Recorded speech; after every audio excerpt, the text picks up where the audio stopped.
ይሄ ቪዲዮ በተደጋጋሚ አሊኤክስፕረስ ላይ እቃ ስታዙ ፔመንት ፌልድ ወይም ደግሞ ኦርደር አንሰክሰስፉል እያለ ላስቸገራችሁ ሰዎች ነው። ሰላም እንዴት ናችሁ? እኔ ሶል ነኝ። ይህ ቻናል ደግሞ ቴች ሶል ይባላል። ጠቃሚ ኢምፖርቲንግ ቲፖች እና የተለያዩ ቴክኖሎጂካል ምክሮችን የምንሰጥበት ቻናል ስለሆነ ሰብስክራይብ እና ላይክ ማድረግ እንዳትረሱ። ፔመንት ፌል የሚያደርግበት ወይም ደግሞ ኦርደር አንሰክሰስፉል የሚሆንበት ብዙ ምክንያቶች ሊኖሩ ይችላሉ። አብዛኛውን ፖይንት አጠር አድርጌ በዚህ ቪዲዮ አዘጋጅቼላችኋለሁ። ፊክስ ማድረግ ወይም ደግሞ ማስተካከል የምትችሉበትንም መንገድ በዚህ ቪዲዮ ስለምንመለከት እስከ መጨረሻው መከታተላችሁን አትርሱ።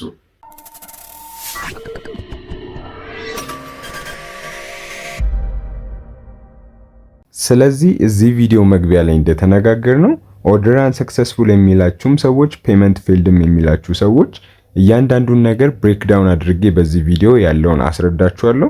ከእናንተ የሚጠበቀው አቴንሽን ሰጥታችሁ ማዳመጥ ብቻ ነው ማለት ነው። ስለዚህ ወደ ቪዲዮአችን ስንገባ ብዙዎቻችሁ በመጀመሪያ ኦርደር አንሰክሰስፉል እንደሚላችሁ በኮሜንት ስታጋሩኝ ነበር። ኦርደር አንሰክሰስፉል የሚሆንባቸው ብዙ ምክንያቶች አሉ። ከነዚህ መካከል የመጀመሪያው ምንድነው? የመጀመሪያ ጊዜያችሁ ኦርደር ስታደርጉ የመጀመሪያ ጊዜያችሁ ከሆነ ኦርደር አንሰክሰስፉል ሊላችሁ ይችላል። ይሄ የሚሆነው ለምንድነው ብለን ስንመለከት እንደምታውቁት ዌልካም ዲል የሚባል ነገር አለ። ብዙዎቻችሁ እንደምታውቁት አሊኤክስፕረስ ላይ ስትገቡ ዌልካም ዲል አለ። ወይም ደግሞ ሳይን አፕ ስታደርጉ ለአሊኤክስፕረስ በጣም ዲስካውንት ያደርግላችኋል። የመጀመሪያ ጊዜ ላይ ስታዙ በጣም በኢትዮጵያ ብር ራሱ የሚያስቀምጥላችሁን እቃዎች ካያችሁ በጣም ቺፕ ናቸው ማለት ነው። ስለዚህ ያንን ዲስካውንት በሚያደርጉላችሁ ጊዜ እናንተ የምትመርጧቸው እቃዎች አሉ አይደለ? ለማዘዝ የምትመርጧቸው በዛ ዲስካውንት ተጠቅማችሁ ወደዚህ ሀገር ለማስላክ የምትመርጧቸው እቃዎች አሉ። እነዛ የምትመርጧቸው እቃዎች እንዴት ነው በጣም እናንተን ትርፍ ሊያስገኙላችሁ የሚችሉ ከሆኑ ኦርደር አንሰክሰስፉል ሊሆንባችሁ ይችላል ዴፊኔትሊ ማለት ነው። በምሳሌ ሳስረዳችሁ እኔና እናንተ አሁን ዌልካም ዲል ሁለታችንም ቢኖረን እኔ የ$10 እቃ በሞክርና እናንተ የ$50 እቃ በዌልካም ዲል ለማዘዝ ብትሞክሩ ሞስት ዴፊኔትሊ የእናንተ ሪጀክት ይደረጋል ማለት ነው። ያው ቀለል ባለ ኤግዛምፕል ለማስረዳት ነው። ግን ምን የሚለውን ኮንሰፕት እናንተ መያዝ አለባችሁ።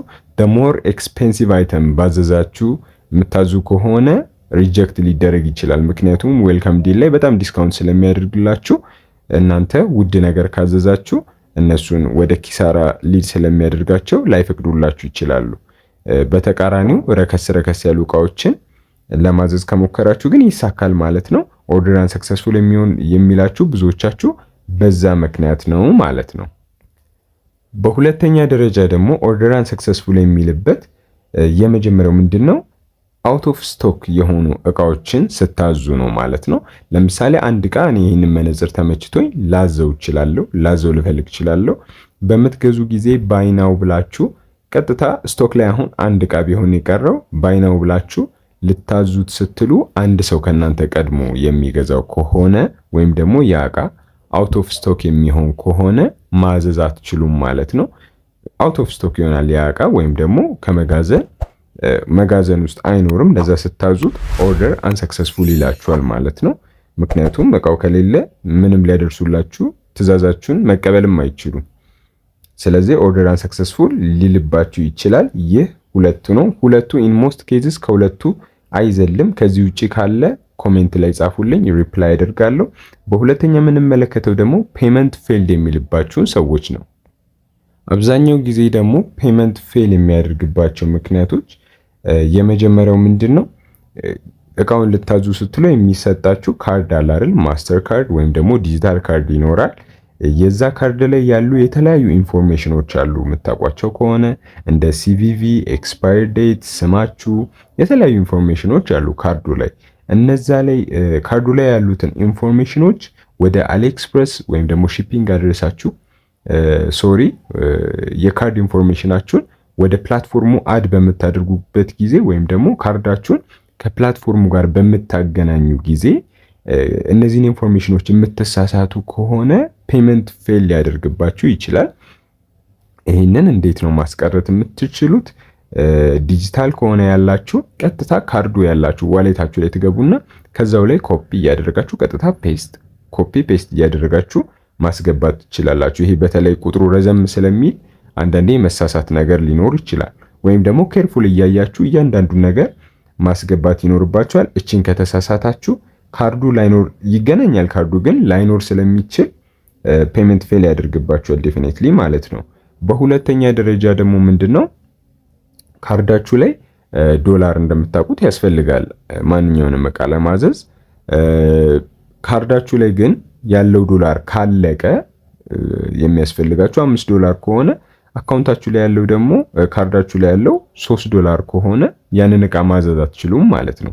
ከሚያስፈልጋችሁ ገንዘብ በታች ካርዳችሁ ላይ በሚኖር ጊዜም ዲክላይን ሊያደርግባችሁ ይችላል። ምክንያቱም ያንን እቃ ለማዘዝ በቂ ገንዘብ አይኖራችሁም። በዛ ምክንያት ምን ይሆናል? ኦርደር አንሰክሰስፉል ሊሆን ይችላል። ስለዚህ ሁለቱን ምን ተመለከተን? ካርድ ኢንፎርሜሽናችሁን በጥንቃቄ መሙላት አለባችሁ። በትክክል ሲቪቪውን ኤክስፓየር ዴቱን እያያችሁ መሙላት አለባችሁ። በሁለተኛ ደረጃ ደግሞ ባላንስ ከሌለው ባላንሳችሁን ፊል ማድረግ ይኖርባችኋል። ሁለቱንም አድርጋችሁ በእርግጠኝነት ፔመንት ፌልድ የሚለው ይጠፋል። አሁንም ግን የሚኖር ከሆነ አብዛኞቻችሁ ላይ ፔመንት ፌልድ የሚል ከሆነ ስክሪኑ ላይ እንደምትመለከቱት ሰብሚት አፒል የሚል ነገር አለ። ያንን እንዴት መጠቀም እንደምትችሉና ፔመንት ፌል ያለባችሁን ኦርደር ማስተካከል እንደምትችሉ ልንገራችሁ ከዚህ በመቀጠል። እንደዛ ለማድረግ ሰብሚት አፒል ትሉታላችሁ ቀጥታ እዛው አሊኤክስፕረስ ላይ ማለት ነው። ሰብሚት አፒል ስትሉት የተለያዩ ኢንፎርሜሽኖች ይጠይቃችኋል።